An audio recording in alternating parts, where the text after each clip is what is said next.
Hey, all right. So my name is Darius Ledet. Today We will be talking about uh, the removal of child support, and I feel strongly about it. It's my persuasive speech. So what is child support? We all know that child support is made to assist families. It is a single allotment that comes out monthly, right? But what we don't know, or what most of us don't know, is that it originated from the inheritance of it originated from the inheritance of English poor law in 1601. So what is that exactly? That was designed to help families that had been dealing with destitution.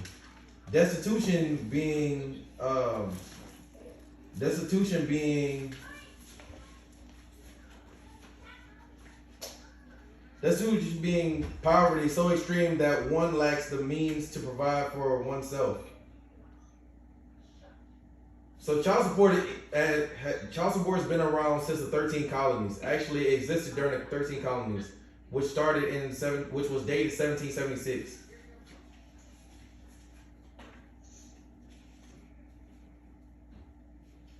Now I'm gonna speak on the reasoning I feel so strongly that child support should be removed from the system is the misuse of child support on materialistic items such as hair, shoes, attire, and so forth.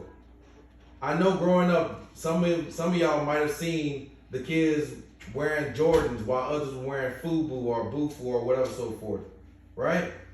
And it was based on some of those personnel using non-custodial parents' funds at that time. So also another misuse is on illegal substances, such as drugs and so forth. And my favorite, and the one that's most important to me, is using the child support on oneself instead of on the children. How many times have y'all seen that a child will, like from my personal experience, I've seen children walking around in newspapers for diapers while their parents were in attire that was nice and neat. And then they still have a pantry that's empty as well as that parent, that custodial parent asking for more funding from that non-custodial parent. It happens so often in life right now. Who is a custodial parent? In most cases, the mother is a custodial parent and the father is a non-custodial parent.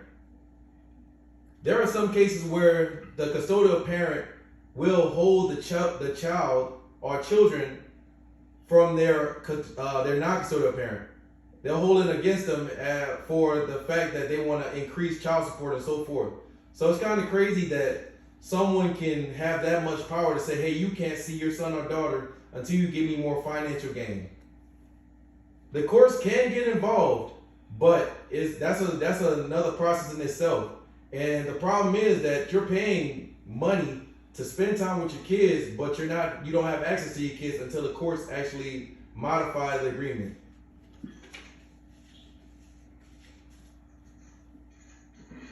To add more fuel to the fire, those that receive child support also receive welfare, food stamps, and Section 8 as well. Now, why would we promote laziness is the question. Or why would someone feel the need to work if they already receiving the benefits from the non-custodial parent and the benefits from the government? And why should the non-custodial child support increase if the non-custodial parent is actually trying to add extra income? It's clear to see that there's just pure laziness in society, and everyone wants to take the path of least resistance.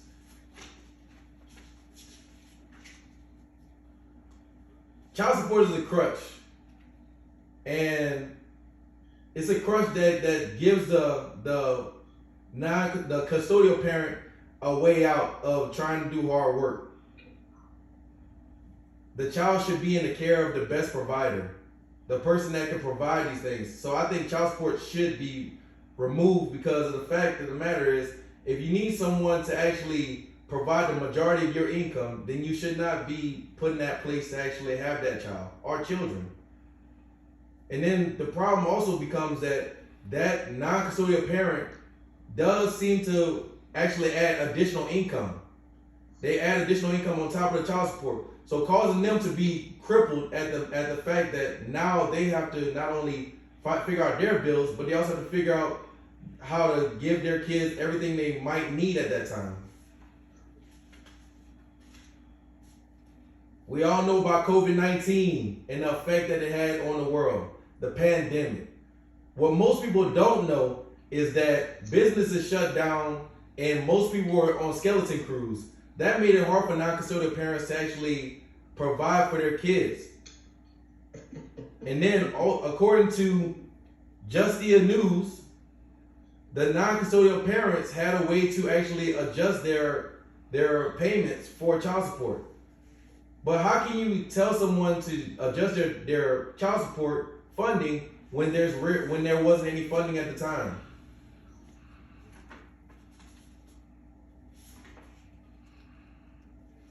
And they're trying to survive themselves. So they're not only providing for themselves during COVID-19 pandemic, but they're also providing for their kids. So you got to think about it. In Texas, if you have over 4 kids, you provide 30% of your income, of your gross income, which is your monthly. 30% of your income can have a dramatic effect on you, especially if you have a mortgage, bills, and so forth. And you're still trying to give that extra income to make sure that your kid has everything, your kids or kid has everything on your end to actually survive. So according to LegalZoom, if you do not pay your child support, you face imprisonment. Imprisonment leads to unemployment. Unemployment leads right back to imprisonment all over again. It's a constant circle that we go through in life. So a lot of parents that's not allowed to pay or do the partial payments, especially during the COVID time frame, they might have faced these situations where they were thinking about the imprisonment side of it. Also, it's a garnishment of wages, whether it's unemployment or retirement funding as well. You're still getting that money taken from you. So how can you provide if you have no money? How can a custodial parent be expected to? How can a custodial parent expect a non-custodial parent to provide what they may not have? So in conclusion, we talked about the misuse of child support, the withholding of children, all the information leading to poverty, and the effects that child support can have on someone. And my belief is that child support should be removed from the system, and they should choose an effective provider instead of choosing someone that's going to live off the government system. This concludes my presentation. Thank you for listening. And